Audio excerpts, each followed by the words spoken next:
This is a Queens-bound M train via the E line. The next stop is 23rd Street. Is she okay? Blood clots don't wait for the right time. They never discern the when, the where, or the who. Ma'am? They just strike, indiscriminately. We need an ambulance.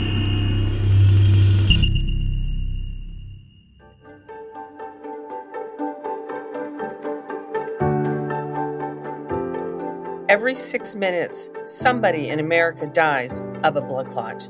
We're here to change that statistic. Welcome to Taking a Breath, a Stop the Clot podcast. A podcast dedicated to bringing awareness of the dangers of blood clots from the clotting disorders community to the world. With the help of many notable blood clot survivors, we are here to give you the knowledge and the skills you need to prevent this silent killer. My name is Leslie Lake. I am the president of the National Blood Clot Alliance, and I am a blood clot survivor. And my name is Todd Robertson. I'm the patient engagement liaison for the National Blood Clot Alliance, and I am a 6-time blood clot survivor. And we're here to stop the clot.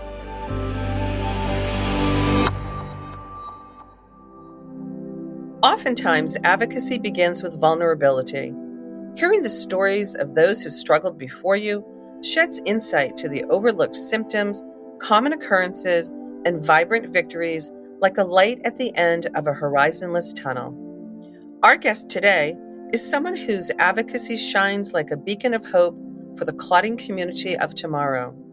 Please join me in welcoming attorney, mother, and patient advocate, the endlessly amiable and forever inspiring Traci Wilkes Smith.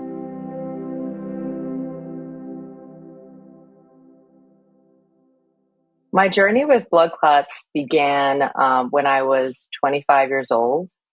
I had just finished law school and started working in New York City as a young associate. I was working long hours. I was commuting by train into New York City from New Jersey at the time. And I started to feel not like myself. At 25, when you're supposed to be healthy and, active and on the move and ready to go with your new career and inspired by, all the big things that are coming, my health started to decline.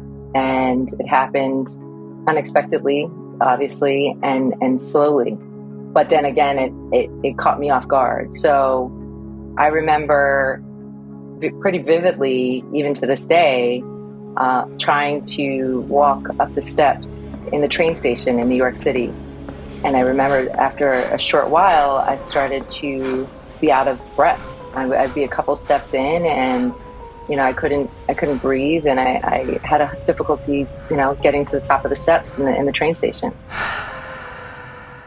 And when it's a hot summer afternoon in New York City and you can't get to the top of the train steps, that's a problem at 25 years old. So that started happening. I had difficulty breathing, difficulty, walking, started to get some pain in my thigh. That was completely, out of I wasn't active. I wasn't doing anything except working at the time. So that was surprising.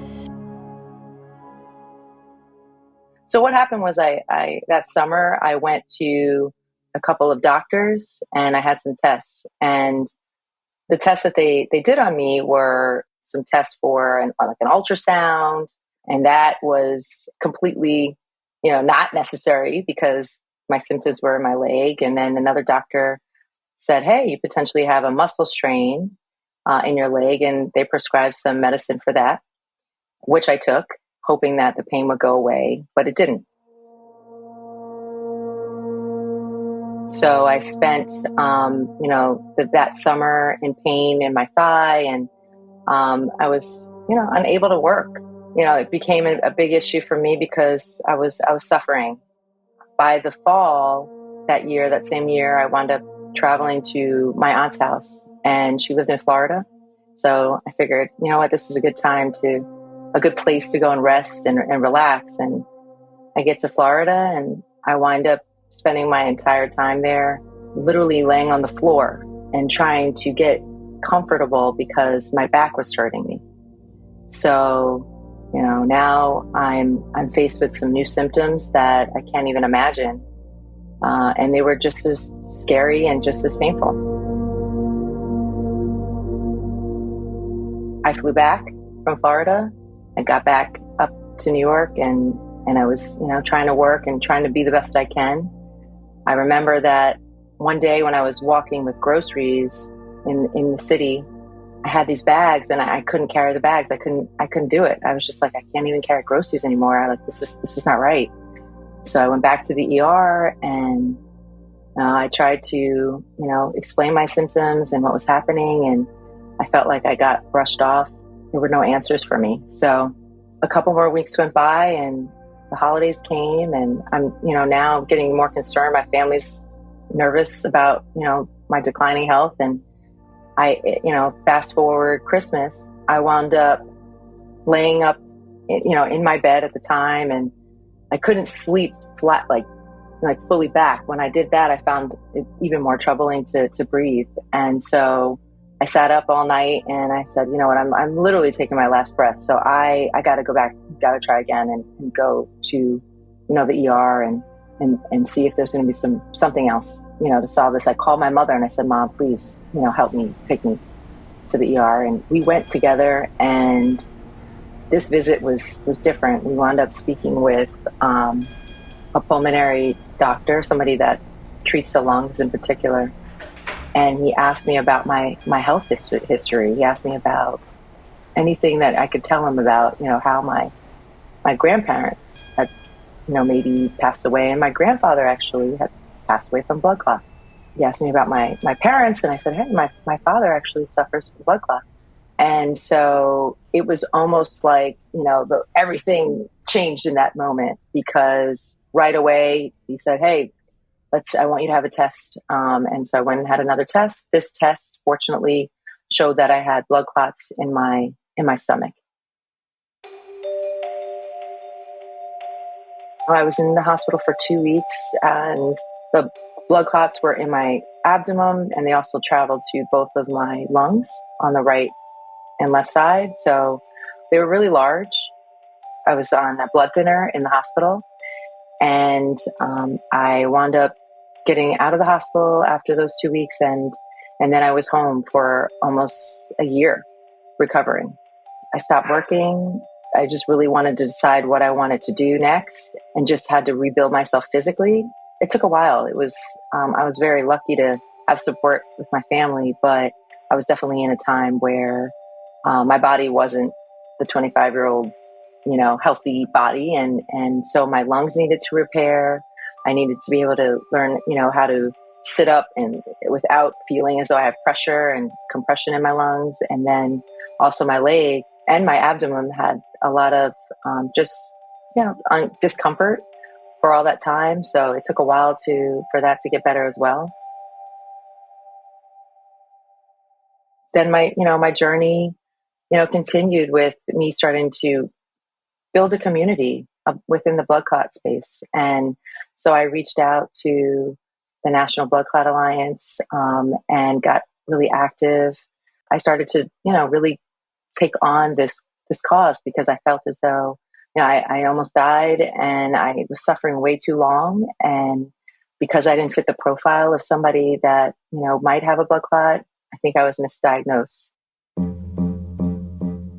I just became a patient advocate and got really heavily involved with the organization.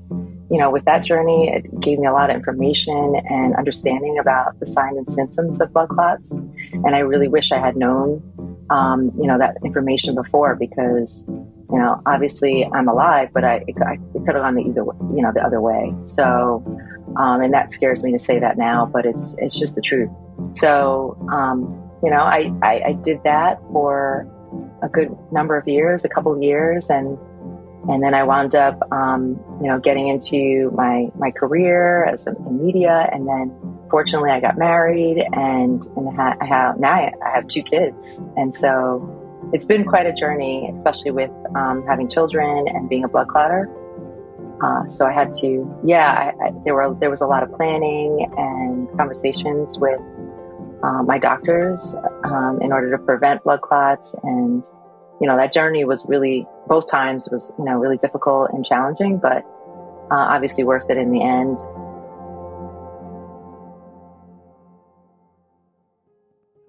I just like to share my story and be as supportive to any other family that, lost a loved one because of blood clots, because, it's affected me my entire life. I've been saved, and, I'm thankful for that every day.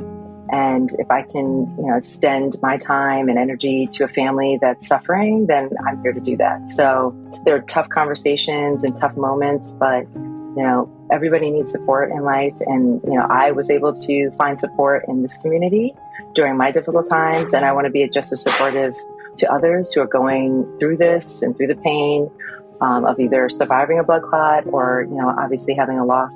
But really does, help your mental state to be around others that understand. And so for me, it's been very, rewarding. I think that the key here is understanding and being aware of signs and symptoms. I am very familiar with my body. I'm very familiar with the signs. When a blood clot travels to my lungs, I know what that feels like. And so, being that aware of, what it feels like to have a blood clot in my leg or have a blood clot in my lung, I think that gives me more peace. And I'm able to, know that confidently that if I have a blood clot, I know what to do, but, obviously I still get nervous and, it's not a good feeling, and it's a concern. And, there's still the blood clot could, take my life. And so, I just have to be mindful. So I'm a very positive person. I understand my blessings. I walk with that. And then I try to be aware and self-aware. And I think that helps me and gives me peace in this journey because there's so many various obstacles in life and challenges, health challenges that come up as you age. And so, I just have to say, listen, I'm thankful for another day and, hopefully, not going to take me away and stay in that mindset. And that really helps me get through. Some people sneeze when they take in sunlight. Some people have a genetic predisposition to certain types of cancer. Like all other genetic inheritance, someone's susceptibility to a clotting disorder is no different. With us to discuss the differences between genetic predisposition for clotting and trauma-induced clotting, here is Dr. Elliot Hout. So one of the risk factors for blood clots of all types are genetically inherited factors. So there's something in an individual person's DNA that's an abnormality that puts them at higher risk. Patients can have, because of the way genes work, you can have one copy of the bad gene or two copies of the bad gene. So a normal person with 0 copies has the lowest risk. A person with one copy of the bad gene has a little higher risk. And a person with 2 copies of the gene, they're called homozygous, they have the highest risk from this inherited risk factor. So those patients, it's not that you're always 100% of the time going to get a blood clot if you have these risk factors, but it increases your chance of getting a blood clot exponentially. So it's really important for us to try to figure out, is that the reason a person had a blood clot, or is it related to something else? We call these either provoked or unprovoked. So if you crash your car, you come to the hospital, you have a really severe injury, and you get a blood clot related to it, we would call that a provoked blood clot. We would treat you for a certain amount of time and then stop your blood thinner therapy after a certain period of time, and you might not need it forever. That's different than an unprovoked, where you just come in, your first sign or symptom is a big swollen leg or shortness of breath. You come into the emergency department and you're diagnosed with one of these blood clots, either a DVT or PE. If we can't figure out a reason, then we would call that unprovoked, and we might treat that differently. So some people would push to always do genetic testing. Other people would say you don't need to do genetic testing. Some people would say we treat for a period of time. And the standard therapy used to be 6 months. Now maybe you can do 3 months, but you treat for a period of time with a blood thinner. And then you might want to, recheck and make sure the deep vein thrombosis is gone. And then you could stop that blood thinner and see how people do. That's certainly a reasonable approach. The other option is you might need to be on a blood thinner for life. And this is where the concept of shared decision-making ends up really, really important. So this is where a patient would want to talk to their doctor and figure out what's the risk for them. What's my risk of developing another blood clot versus my risk of staying on these blood thinners. These blood thinners are not benign, and they put you at bleeding risk for other things. You're at higher risk of bleeding after injury. You're at higher risk of having a spontaneous bleed or where some bleeding starts when it's not supposed to.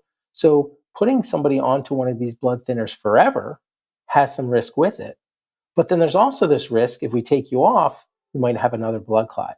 So that's why it's really important to talk to your doctor and try to figure out what's the risk of A versus B, which risks would you prefer? Why do you think those risks, like what are your individual risk factors for another blood clot? Or what are your risk factors for having a bleeding related complication? And that's where you're going to have to decide as an individual patient, what's the best thing for me?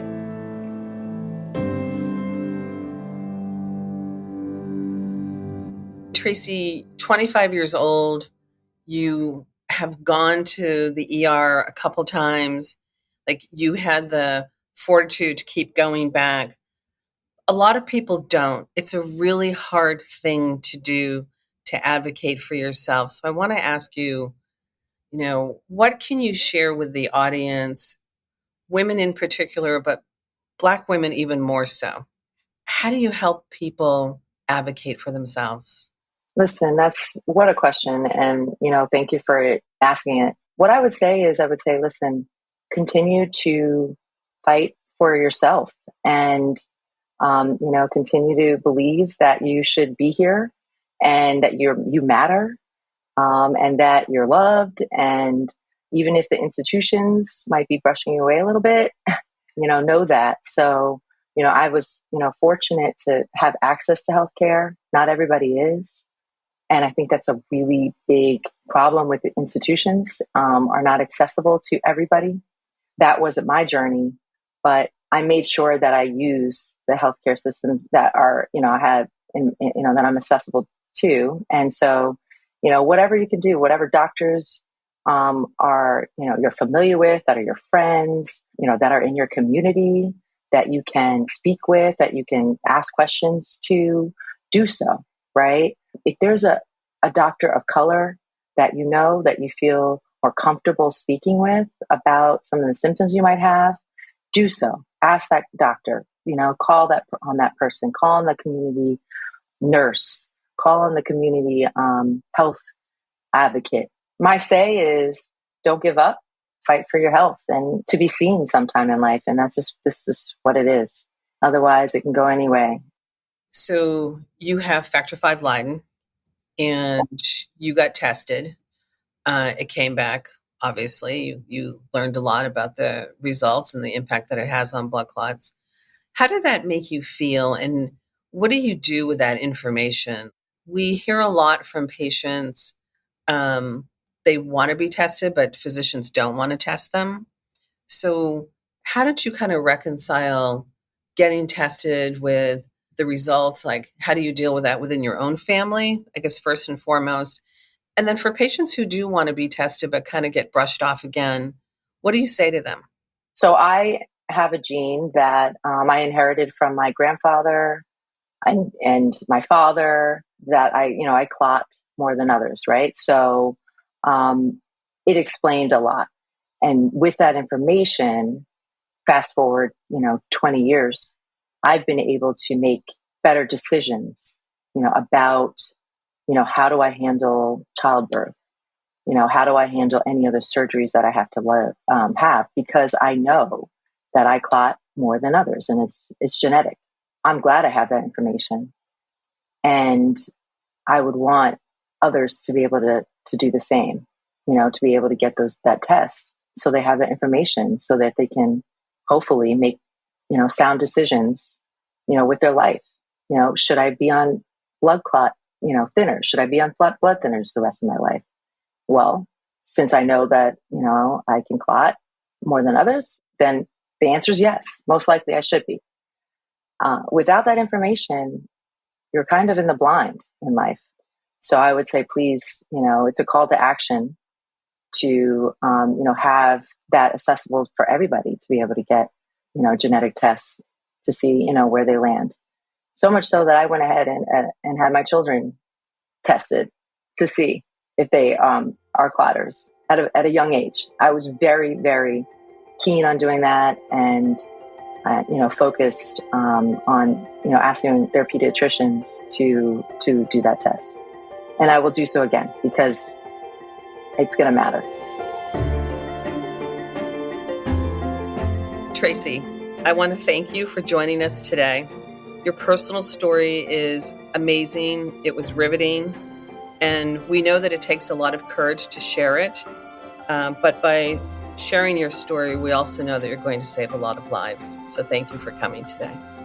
Thank you so much for having me, Leslie. It's been such a great conversation, and I really appreciate you having me here today.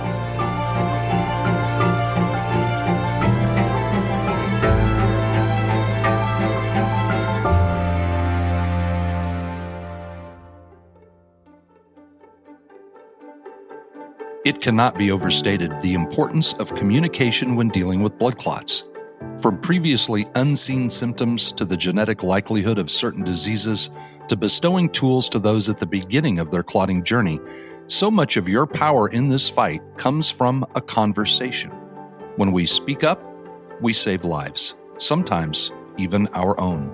We want to thank Traci for sharing her story with us today, and to thank you for joining us here on Taking a Breath. A special thank you to Dr. Elliot Hout from Johns Hopkins for sharing his endlessly useful insight into all things clotting. For more information on risk, prevention, and community, please visit stoptheclot.org. We know the patient because we are the patient. Together with listeners like you, we can collectively stop the clot. Another Everything Podcast production. Visit everythingpodcast.com, a division of Pattison Media. Subscribe wherever you get your podcast,